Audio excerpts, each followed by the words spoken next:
Hi viewers, அனைவருக்கும் வணக்கம். Welcome to Gomathi's. தெரிஞ்சுக்கலாம் வாங்க.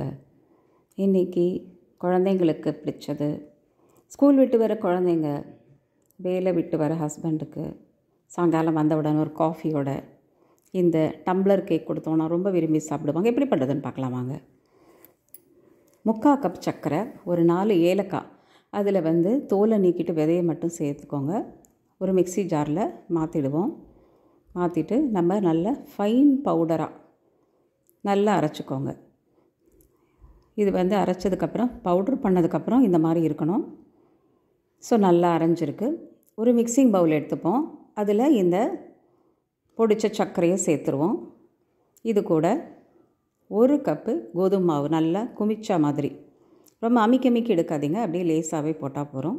1 ஸ்பூன் ஆப்ப சோடா சேர்க்குறேன். இதை நல்லா கம்பைன் பண்ணிக்கோங்க. நல்லா கலந்து விட்டுட்டு இது கூட நம்ம பால் மட்டும் சேர்க்க போகிறோம். நல்லா காய்ச்சி ஆற வச்சிடுங்க. அதில் நம்ம 3/4 கப்பு பால் எடுத்துக்கலாம். 3/4 கப் பால் எடுத்து இதில் விட்டுட்டு ஒரு விஸ்க் எடுத்துக்கோங்க. நல்லா மிக்ஸ் பண்ணிக்கோங்க. மிக்ஸ் பண்ணிட்டா இதே மாதிரி அளவுகள் போடும்பொழுது கரெக்டான கன்சிஸ்டன்சியில் கரெக்டாக இருக்கும். நீங்கள் எதுவுமே ஆட் பண்ண வேண்டிய அவசியம் இல்லை.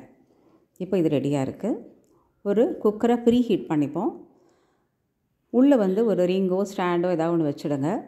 நான் ரிங்கு போட்டிருக்கிறதுனால மேலே ஒரு தட்டு வைக்கிறேன். அந்த தட்டு குக்கரில் இடிக்கக்கூடாது. உள் பக்கம் அந்த எட்ஜஸ் இடிக்காமல். அதே மாதிரி கேஸ்கட் போடக்கூடாது. கேஸ்கட் விசில் நம்ம எதுவுமே யூஸ் பண்ண போகிறதில்ல. ஜஸ்ட்டு அந்த மூடியை மட்டும் யூஸ் பண்ண போகிறோம். லோ ஃப்ளேமில் பெரிய பர்னரில் வச்சுடுங்க. ஒரு 10 நிமிஷம் ப்ரீ ஹீட் ஆகட்டும். நம்ம கலந்து வச்ச மாவில் கொஞ்சம் டூட்டி ஃப்ரூட்டி மட்டும் சேர்க்குறேன். இது சாப்பிடும்போது வாயில் கடிப்படும்போது ரொம்ப டேஸ்டியாக இருக்கும். இப்போ சரியாக இருக்குது.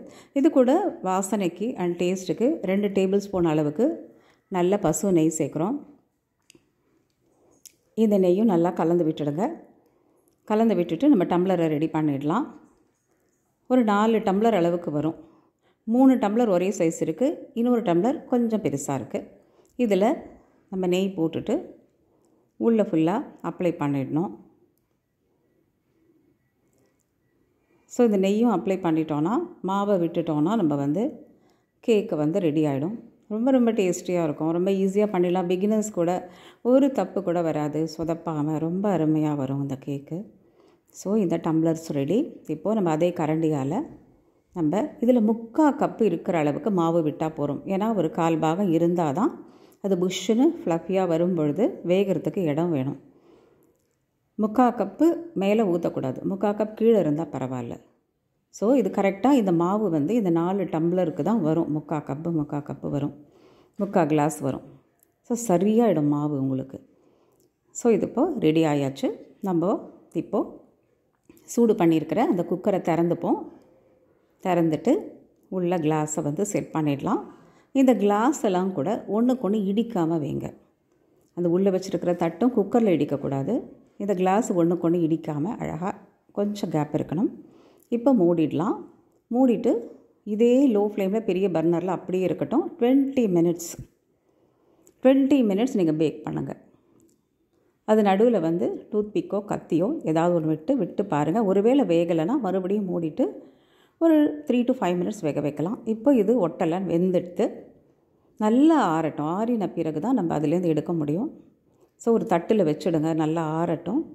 இப்போது ஒரு கத்தி எடுத்து அந்த ஓரங்களை விளக்கினாலே அழகாக கேக் வந்துடும். அந்த ஓரங்களை மட்டும் நம்பி விட்டுட்டு அடியில் தட்டினீங்கன்னா விழுந்துடும். அவ்வளோதான். கேக் எவ்வளோ அழகாக இருக்குல்ல. ஸோ இது ரொம்ப ஈஸியாக பண்ணிடலாம். இது மாதிரி நீங்களும் ட்ரை பண்ணி பாருங்கள். ரொம்ப டேஸ்டியாக இருக்கும். ரொம்ப சிம்பிளாகவும் இருக்கும். ரொம்ப ஈஸியாக யார் வேணாலும் பண்ணலாம். இதை கட் பண்ணிவிட்டு பாருங்கள், எவ்வளோ சாஃப்டாக ஸ்பாஞ்சியாக இருக்குது. ரொம்பவே நல்லாயிருக்கும். உங்களுக்கு ரொம்ப பிடிச்சிருக்குன்னு நினைக்கிறேன். ஃபஸ்ட் டைம் சேனல் பார்க்குறீங்கன்னா சப்ஸ்கிரைப் பண்ணுங்கள். பெல் ஐக்கானை கிளிக் பண்ணி ஆல் அப்படிங்கிற ஆப்ஷனை கிளிக் பண்ணி வச்சுக்கோங்க. ஒரு காஃபியோடு பரிமாறிடலாம். ரொம்ப பிடிச்சிருக்கும்னு நினைக்கிறேன். நீங்களும் ட்ரை பண்ணி பாருங்கள். உணவே மருந்து. Health is wealth. Stay healthy viewers. Thanks for வாட்சிங்.